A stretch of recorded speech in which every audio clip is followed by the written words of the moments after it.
Hey, good morning. Happy Monday. It's Metric Monday here on the 5 a.m. Mester Scrum Show. Hope you're doing well. I'm dragging, but we're working on it. A long weekend. A lot of stuff started, not finished.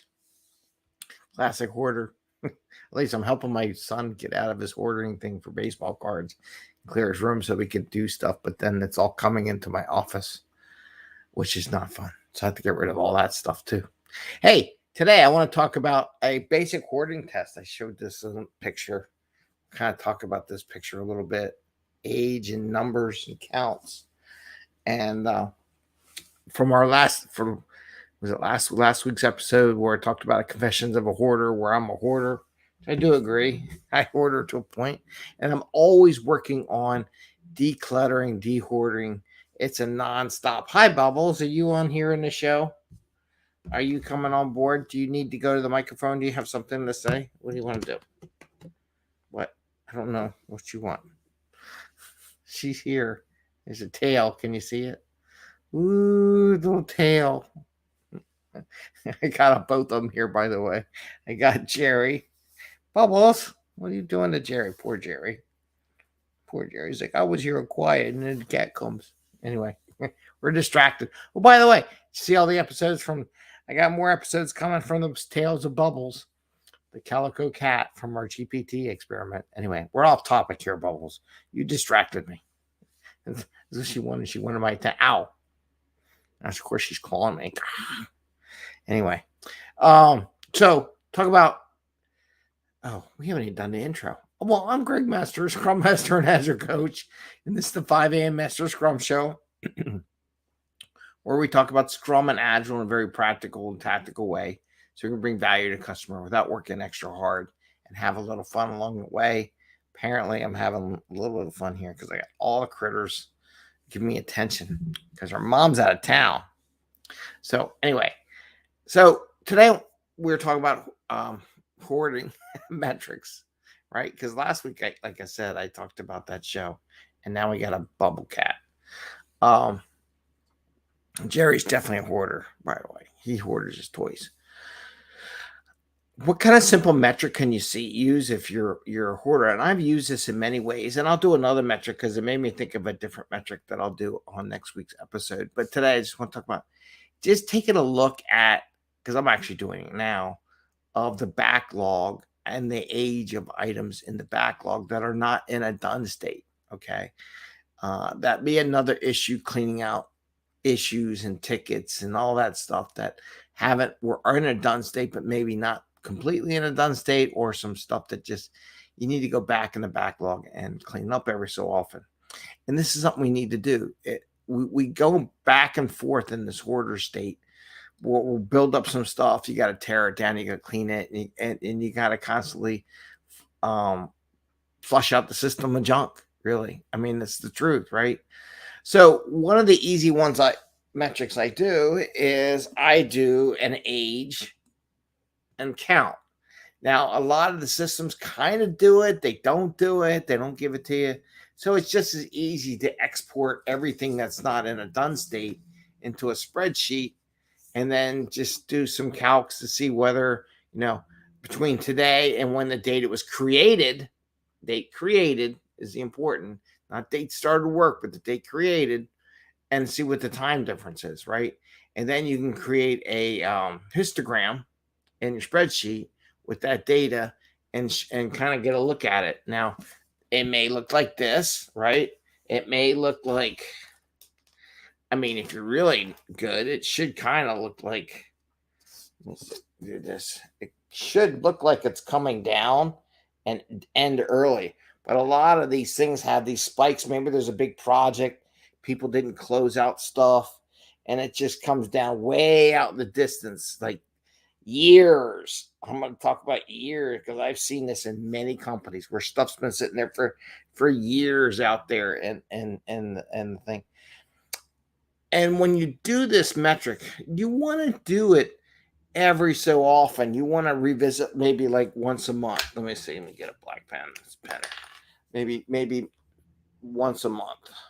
Once per month. Because be honest with you, nothing's going to really change unless you really do a big effort. But once a month, kind of look at how your state is for your age of your items from when they were created, because it'll ebb and flow, right? And you want to make sure it doesn't stay there. You want to keep down lower on the age, and it just depends. And then what you need to do is you really need to question it and go through, like, pick if you did a histogram, right? So I drew a line graph on the thing, but your histogram would be a bunch of squares, right? Right, little rectangles, maybe, right? Some rectangles all through the thing. And you pick which ones you want to look at. So you zone in maybe on the oldest ones, right? And I say, let's go through these and methodically kind of go through these. Are these still any good? Do we want to keep them? Do we want to reinvigorate them? Do we just want to junk them? I would say if you had anything over a year or so old, I'd junk it, because technology's changed so much and the customers' tastes have changed so much in the past year. You can't use that data anymore for, like, oh, this would be a good thing. And you know what? If it's really that good, it'll come back. Trust me, it'll come back. Oh, we spent all this money. Yeah, then you should have got it implemented. But what we need to do is declutter so that we can focus on what we're doing, so those big backlogs don't distract us when we're delivering value to customer. Because what should we do next, right? And this is why I also say you should do every sprint some kind of like backlog prioritization. You look at some stuff and you can use the age of this stuff to see if there's anything there. You don't necessarily need the whole team to look at stuff to see if it's any good. Definitely, you want the product owner and people like that in there to see if it's any good, or the stories are there. But it's something you can do once a month. You pull the data down, do a little spreadsheet action, figure out how old it is, create a histogram, and share it with everyone, right? Just don't keep it yourself. Share it to the team. Let them understand how these things are aging. Why do I say that? Craig, why do they need to know how old the backlog is and all this stuff? Because it's going to trigger some stuff in the brain, right? So they're going to see that a lot of stuff, if we don't maintain the data, Bubbles, we got a cattail. If we don't maintain the data and keep it updated, one's going to get stale. One, it's going to look bad, and we're going to have a lot of bad junk that's going to stay in the system that's just going to confuse us. So by showing them this data, that they learn the impact also of not updating the data. See, there's a lot of little extra things like, oh, I could just do it with the product owner. They don't need to know, but it's good for them to know, right? It's good for them to know. And next week, I'm going to talk about aging features, or epics, however you want to describe them. Some places call them features, some places call them epics. Some systems do different things. Now you can do it with stories. Now you can also do it with epics too. So like at those, or the features. I like to do that too. See how old are these epics? And I'm going to next week talk about what to do with epics and how to prioritize which ones to work. Okay. And there's a little little thing on that one. And I'm writing that down in my book because I thought about it as I was doing this episode. So I will do that next week. So I wanted to share that with you.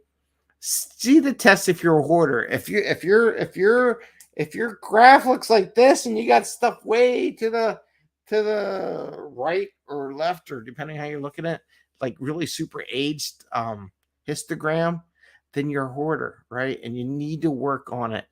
I had a group, we focused on we had some bugs that were really old. I just went in there. I didn't even do the histogram part. I went in and say, give me all the old stuff that's been in the system for like a year or two or something like that. And the team did a really great job of, we had 70 of them, right? And they went through them and they got rid of all of them. Now there's nothing in there. I made a little sprint bucket, stored it in there, make decisions. So that's one of the other things I wanted to give you. What do you do now with you have these old issues? What I would do, now it may cause the agile accountants to have a hissy fit.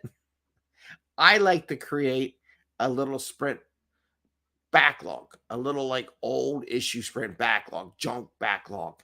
And what I'll do is I'll grab everything that's in that furthest histogram on the chart and drop it in that backlog. And then what I do is I work with the team and have them go through it, and the product owner and get rid of stuff. Sometimes they do cart blocks. Just forget it. That's what you really want. If you ever watch the Hoarder Show, you want them to say, just forget it. Just get rid of it. I don't really have the time. I haven't spent any time on 2 years on the item or looked at it for 2 years. Let's just get rid of it. And then you get rid of it. Okay. But maybe it's really close to being done. I don't know. Maybe it's close and never got finished. So there might be a little variation on that. You throw it all in there and then to say the stuff that never got started versus stuff that almost got finished. Do we want to give it a shot to finish it and get the value out of that item? It's a question. Sometimes you just want to throw it out. That's the hoarder question. Do you hoard it and say, I can fix it? Or do you go, you know what? Done with it. We got so much work to do right now. I don't need to worry about it. Let's get it off the plate. Just get it out of the backlog. And you can archive it. You can whatever. There's a lot of ways to keep it in the system without actually deleting it. So you can do a lot of options like that too. So with that, I want to say you have a great day. Bubbles says goodbye. Bubbles, you want to say goodbye? They saw your butt. You're full of fur. Come here. Say, listen to my podcast. It's about the tales of me getting in trouble. Yeah. And you just stepped on your dog friend. About her and her sister and her dog friend. God, there's fur everywhere. I don't know if you can see it on the video, but there's fur everywhere. Anyway, you have a great day. Happy scrumming, and we'll see you next time. Take care. Bye. And Jerry.